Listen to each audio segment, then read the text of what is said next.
Y'all, there are goats in my yard. How am I supposed to stay focused when there's goats in my yard?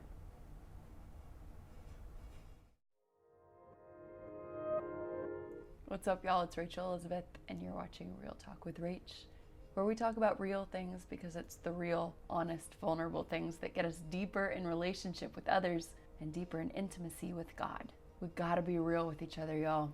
But what's interesting about that is that my own intro to these vlogs is what the Holy Spirit's been using to convict me and give me something to share with y'all. And this week, it is the conviction that I have to be real, even when it's really scary to be real. And in today's context, that is this transition to Reading. I'm now in my new house. I've been meeting a whole lot of new people, and people have been asking about my story and where I'm from, and I've been carrying a lot of heartbreak that God's working on, but I think the hardest thing has been not knowing who I can trust with my heart. And yet I still have to choose and risk and tell people certain things about my life that I've been holding and hiding. I have nothing to hide, but the fear isn't attached to what it is I'm holding on to. The fear is attached to assumption. What are people gonna think, especially in this town? And before I get ahead of myself, I'll explain a little bit. For those of you who don't know, Reading is where I met my now ex-boyfriend, who was married to a woman in this community who a lot of people know. And that's all I'm gonna say about that. But when he announced our relationship, we got pummeled by assumption. And those assumptions came at us in the form of comments and accusations that were really hurtful. He got comments that were much more hurtful than those that I got, but I still dealt with it. And so now being here, I've found it really difficult to open up and tell people what it is I'm afraid of. And that's the real that I'm struggling with this week. That said, God has provided some beautiful souls that I've been able to find a safe place with. With them, I've been able to share a little more and confess the fears and have them pray over me. And it's been so encouraging and so comforting. And in that, there's been so much blessing, and the deeper relationship just blossoms immediately when you share those vulnerabilities, just like I always say in my intro. So I want to use that to encourage y'all that there are amazing friendships waiting on the other side of you risking some vulnerability. And I know I've said this before, but vulnerability is the key that unlocks other people's vulnerability. It's a key to connection. And that's not to say that you shouldn't use wisdom and discernment, and I'll get to that in a second. But I've found most often when someone is vulnerable, when someone risks that, everyone else who is experiencing and witnessing that vulnerability feels freer to share their own vulnerabilities. In most of my experience, that automatically creates an atmosphere of trust, and that extends and invites grace. Grace that there's no condemnation for whatever you need to share. Grace that there is a soft place to land here, that there are loving arms here, that there is wisdom and correction in love here, that you won't be met with accusations, assumptions, and judgment here. And that's happened to me even when I'm not the first to risk vulnerability. I've been in rooms that are pretty quiet until someone else steps out and risks vulnerability, and then everyone else starts talking. And I've also been in places where nobody does, not even me, for whatever reason, and it just lacks connection. And when you leave, you end up feeling like, well, how am I ever gonna make friends? Or, man, that was dry. Y'all, we were made for deep connection. We were made for intimacy, and intimacy requires vulnerability and risk.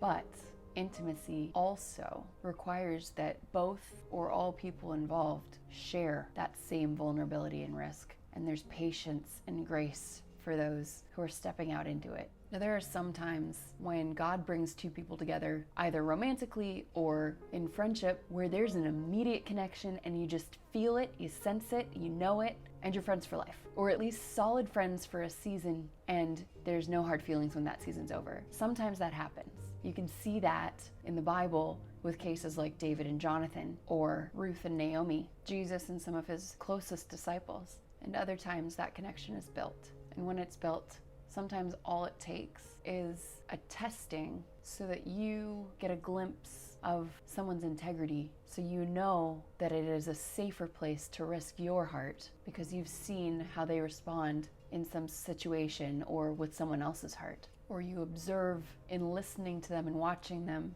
that they don't share someone's secrets and they're not talking badly about someone. And Brene Brown actually calls that the vault in her braving acronym. And what's really interesting is that it all comes down to the definition of love in 1 Corinthians 13. Love always protects. Love always trusts. Love keeps no record of wrongs. When you observe someone being trustworthy, your heart responds in trusting them more because it's recognizing what it was made for. It's recognizing love in action. Because the quality of being trustworthy is simply a character trait that comes from being made in the image of God. God is love. So really, we were made in the image of love, love personified. That said, love also lays down its own life and sacrifices for the good of someone else. Love risks being hurt. And for the sake of the one or the ones that they love, they would go knowing that there's danger ahead. They would go knowing that they will be hurt in the process. And that's the hard but true reality of sacrificial love. That's what Jesus exemplified as the height of love. He laid down his life, and he didn't just lay down his life willingly. He went to the city where he knew he would be crucified and flogged and mocked, knowing that all of that was going to happen. Love isn't always safe, but it's powerful and it's right and it's good. And there are far greater benefits on the other side of sacrificial love than there are in playing it safe, regardless of the pain that has to be endured in the sacrifice. And this is what struck me when I was reading Luke 18 right after moving here about my fears in sharing my heart, not knowing who I could trust. Jesus, my example, our example, knows all of our hearts, knows all of our thoughts. He knew what he was getting into, and he did it anyway. Luke 18:31 and 32 says, Jesus took his 12 disciples aside and told them, "We're going up to Jerusalem, and everything that is written by the prophets about the Son of Man will be fulfilled. He will be handed over to the Gentiles. They will mock him, insult him, spit on him, flog him, and kill him." Jesus knew ahead of time what his love would cost him. Jesus didn't go with the fear that there might be a chance that he would be rejected. There might be a chance he would be accused falsely. There might be a chance he was even going to be murdered, an innocent man. No, he did it knowing that those things would absolutely happen. And so that was convicting and encouraging for me with what I've been fearing and connecting with people that I don't know, that absolutely could be a risk for my heart, that absolutely could accuse me falsely, that absolutely could do much worse. So I don't know what's going to happen, and I'm afraid of it. But Jesus knew, and he went anyway. He went knowing. So of course, immediately prayed for courage and repented of my fear and just asked him to help me. But where are you in stepping out to risk your heart for love? Jesus went to Jerusalem knowing that he'd be mocked, insulted, spit on, flogged, betrayed, and killed as a perfect and innocent man. And we fear the possibility of it. But he did that knowing that there was joy in front of him on the other side of it. He went knowing that by his willingness to sacrifice himself, that he was making a way for millions to know him and walk in right relationship with God the Father forever. He was making a way for all of us to be completely set free from sin, to be forgiven once and for all, forever, to be made heirs with him, to be raised in new life with his resurrection, to be restored sons and daughters of God. So what if in the smallest way, you risking your heart could bring someone closer to him, closer to salvation, closer to freedom and new identity and right relationship with God? Would you do it? Jesus did it for you, and all you have to do is put your heart out there. That said, I do have a little bit of a disclaimer. There's wisdom in keeping your mouth shut until the time is right.